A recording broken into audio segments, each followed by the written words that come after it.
Hi, welcome to my channel. Today, even though it's an interesting times that we're living in, with the drops in the stock market to bear territory and inflation and war and lots of uncertainties, I think that for a long-term investor and a real investor, you have to see, let's say, through all those problems, let's say, that we have today in the world. Because if you invest in the long term, you're always going to experience moments like that. So if you invest for the long term, your results should be neutral, let's say, to all those events, because recessions come and go the same way that wars come and go, and any other situation, economic or otherwise, will come and go, unless the future is completely different than the past. But if you think that way, you shouldn't be investing, you shouldn't be doing anything really. So okay, I'm not going to talk about any of that. I still keep my eyes on the value of companies, and the companies in my portfolio, I try to check whether their values are affected by all these situations. But if they are not, I just do not pay attention. So my channel is a very boring channel. It's not a channel that you're going to receive hints on how to make yourself rich or stuff like that in a very short period of time. It's more about the way I invest and trying to share with you the value of the companies that I invest in, so that probably you can get another sort of like a point to check when you do your own due diligence. So today I'm going to share with you my new method to valuing Berkshire Hathaway. You know that valuing a company is more art than science, or at least it's a bit of both. And so when valuing a company, I try to come from different angles, if possible, to the valuation. And in the case of Berkshire, what I normally like is doing the sum of the parts, which is the two videos that I have uploaded in the past, 1 year and a few months ago, and then one in February. And today I want to share another angle to that valuation of a Berkshire, which is trying to use the same method I normally use for valuing companies, which is making projections and come with a fair value and an IRR, which is depicted in this graph here. So I go through the qualitative aspects of the company, and in the case of Berkshire, you know that I am a big fan of the company, so these qualitative aspects are met, especially management and competitive advantages, and of course financial position. I'm going to share these views in a future video, but today I want to concentrate on this quantitative portion of this analysis. The same way I do it for other companies, I'm going to make projections and try to come with a fair value and IRR. In the case of Berkshire, you'll see towards the end of this video that these projections, this quantitative analysis needs to be adjusted, because the projections only include the operations of the company, which means all the 70 plus companies that are owned by Berkshire plus the insurance business. But here you cannot see the investments, other than the dividends and the interests that these investments produce. You don't see the value of the investments. So you have to adjust for that. So let me show you the income statement the way I see it, and this is the historical income statement. Revenues, operating income, and depreciation and amortization, and I come with an EBITDA. And I have adjusted this operating income. In fact, what I show here is the earnings before interests and taxes, and I remove especially since December 2018 onwards, I remove non-realized gains and losses that are included in the earnings as per the new accounting rules. Because unrealized gains or losses are so volatile that, in fact, to understand the business, you have to get rid of them, which is what I have done here in this operating income. So what I want to see here is the margin that the collection of 70 business or plus 70 plus businesses have in the aggregate, and to see whether there's some pattern, let's say, whether I can project this in the future. And you see here that 15, 17, 16, 18, 9, 7, so it's in the range of between 10 and 15%, let's say, which is, I think, quite consistent. And if you see here, it's the average is 14.1%. So I think that we can project the historical, from the historical to the projections based on this 14% average. So this is what I'm doing here. The operating margin, I'm using 14%. In terms of the revenue, you see it grew at 6.2% on the last decade. So I'm going to assume the same for the next decade. And then depreciation and amortization, I'm going to extend this into the future. And also you'll see I'm using the capital expenditures as a guide. And then I come with the EBITDA. So this is the EBITDA that I'm projecting for Berkshire, 88 billion for 2031. And this is the one I'm going to use for valuation purposes. Then I do the same for the cash flow statement. I show here the historical. And I see that the operating cash flow has grown at 7.3% on a compounded annual growth rate. So I'm going to assume the same in the future. Then you see the capital expenditures per revenue. Also, they are quite consistent. And if you see, it's a 6.1% average. So you see, I'm assuming the same here, 6%.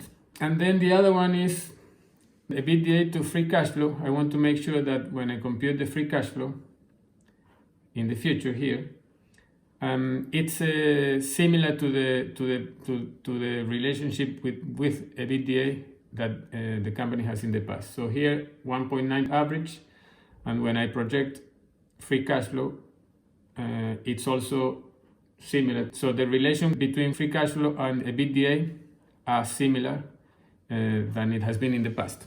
So that gives me a target price, which I compute the following way. So the free cash flow, as we saw here, the important one is the December 2031 free cash flow, 47 billion almost. This is the one I'm going to use in this target price calculation. So the EBITDA I mentioned and the free cash flow I just mentioned, so these two. And then I assume a ratio. In the case of EBITDA, I'm showing here what's been happening in the last 10 years between enterprise value and EBITDA, and you see that the mean is almost 10, and now it's trading at 5.2. And you see this is quite, I think in the last few years, these ups and downs are mainly due to this new rule of accounting that's affecting the earnings part of the EBITDA. But I think that before that, you see that it was quite consistent around the 10 times EBITDA, the value, the enterprise value. So if we remove all this noise, I'm going to assume 10. Then if I show the enterprise value versus the free cash flow for the past, I mean, not the recent past 10 years, but 10 years from 2008 to 2018. And the reason I'm taking this is because if you see here, there's a big jump. And if I include that, which is an outlier from my perspective, the numbers here are going to be meaningless. So the mean for these 10 years, which as you see, it's quite variable. You know, there's big jumps up and down, but the jumps tend to normalize a few quarters later. So I think that if we are interested in calculating the mean, then we can use this graph, and you see 22 has been the mean. So I'm going to use 22. So using these ratios, I compute the enterprise value, I subtract debt or net debt, and then I come with a market capitalization based on each of these methods. With the weighted average stock outstanding as of the end of March, I compute what would be the price, and then I average the two of them. So this is similar to what I've done in most other videos. So then I compute the investor's cash flow. So assuming that an investor buys at the price of today, which was 21st of June, when I did all this analysis, I assume free cash flow per share adjusted mainly for stock options and also share buybacks, which in this case is both of them are 0. And then I get this price. I assume that you sell the company at this price, but you see here that this is not the same price I'm using, and this is the adjustment I am making that I'm going to show how it works. So if we go to the form 13F, we see this column here, the value column, or the market capitalization column of all the companies in the portfolio.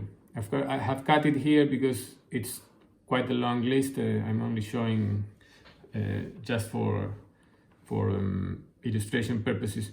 The sum is 363 billion of all these companies, but there's others like companies that are not trading in the US, Japanese companies, European companies, and other investments here that for my calculation is 27 billion approximately. So all of that adds 390 billion, which is what you see here in the balance sheet of as of March 2022. You see this 390 is the investments in equity securities.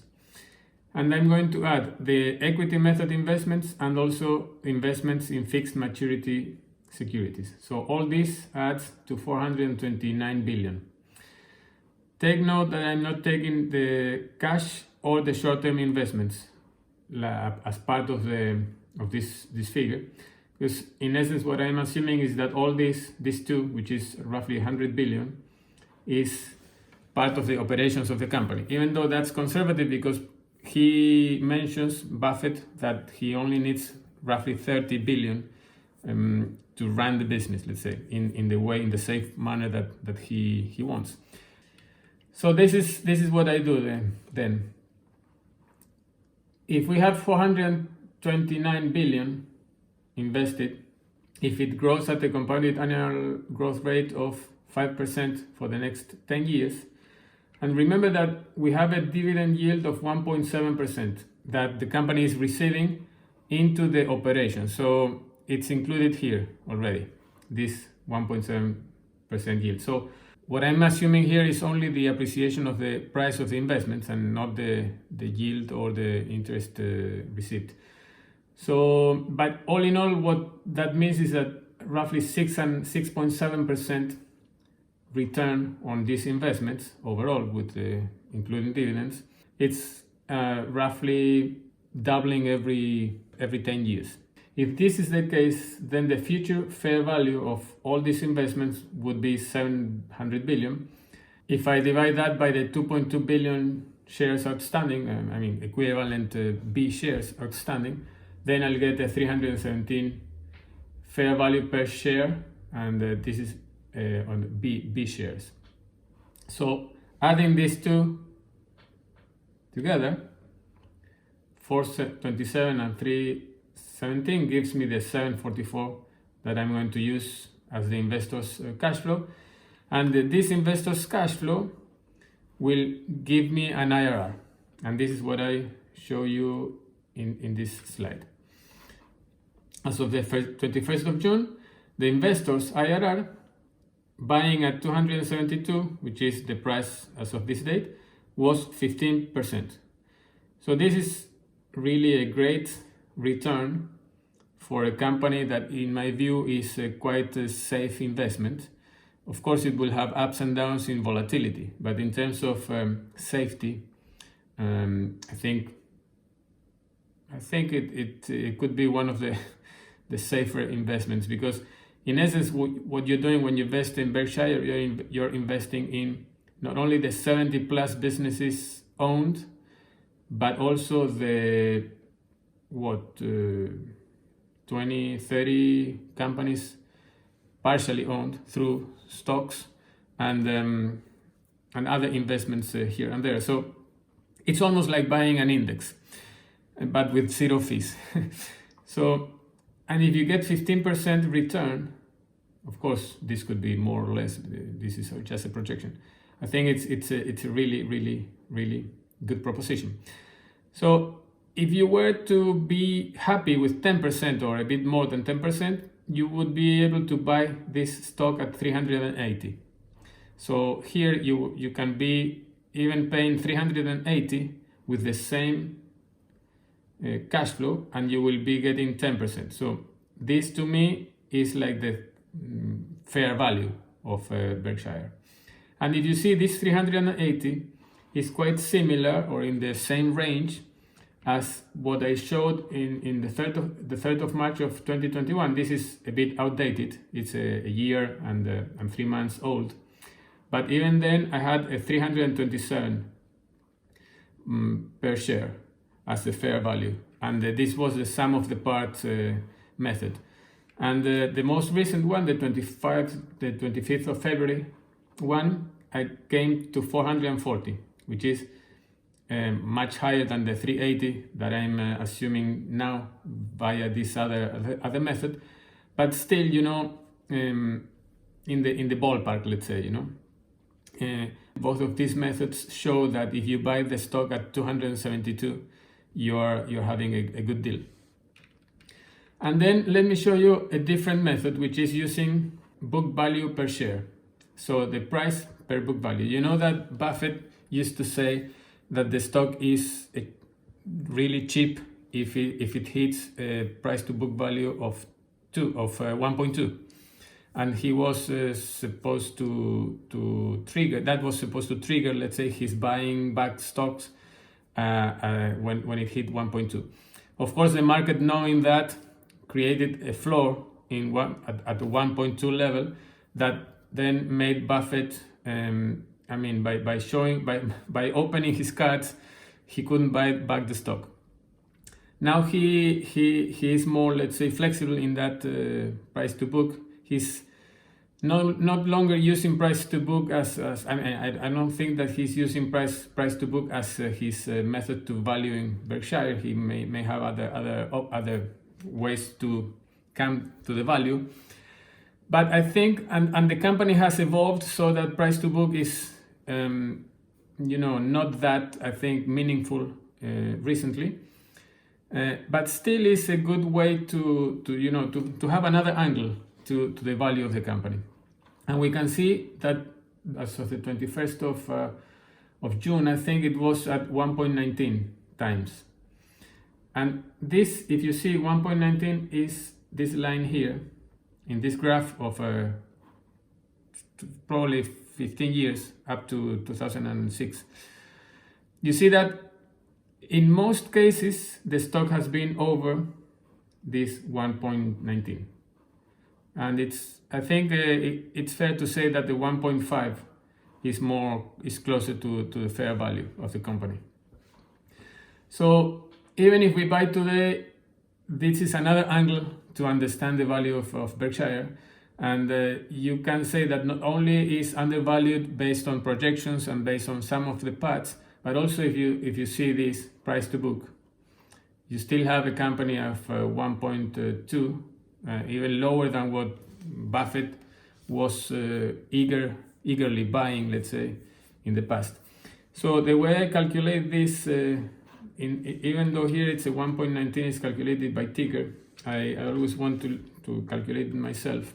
So I do this. I come to the balance sheet as of the latest quarter. The equity is 508 billion, and with that number, 508 billion, you do this calculation. It's 508 billion divided by the weighted average stocks outstanding, 2 billion, gives you 230 almost a book value per share. And this is as of March 31st, 2022. Today, of course, it may be lower or higher, I don't know. Divide the price by the book value per share and you get the price to book of 1.18. So similar to what we just saw. So this is it.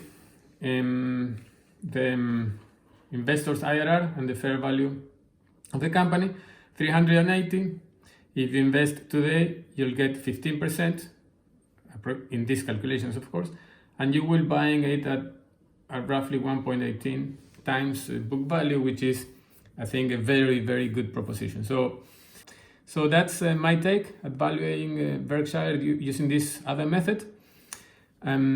I hope you like this video. Please, if you do, give it a like, and also don't forget to subscribe to the channel, which of course helps me understand whether this channel is valuable for someone or interesting for someone out there. It motivates me when I see the subscribers go up, of course, and makes me want to upload more videos. So because you have done that and subscribed to the channel, I'm going to sort of like reward you with I'm going to give you a list of my recent valuations of many of the companies that I have uploaded videos with, and also some others that I haven't. Most of those companies in that list are companies that I like. I mean, all of them, I think. Companies that I like from the qualitative aspect, and in that table you'll see the value that I come with of on those companies, and to give you more information to make a better investment. That information is going to be in my downloadable documents in my page. If you go to my channels page, you see at the top right downloadable documents, and you'll find there the document called valuations, probably valuations June 2022 or something like that. So you can download that and see my list of companies. And I mean, not all. I'm going to put only the ones I have recently checked, and make sure that at least are with information which is recently updated. So that's all. Thanks very much for watching. I'll see you soon for another valuation video. Bye bye.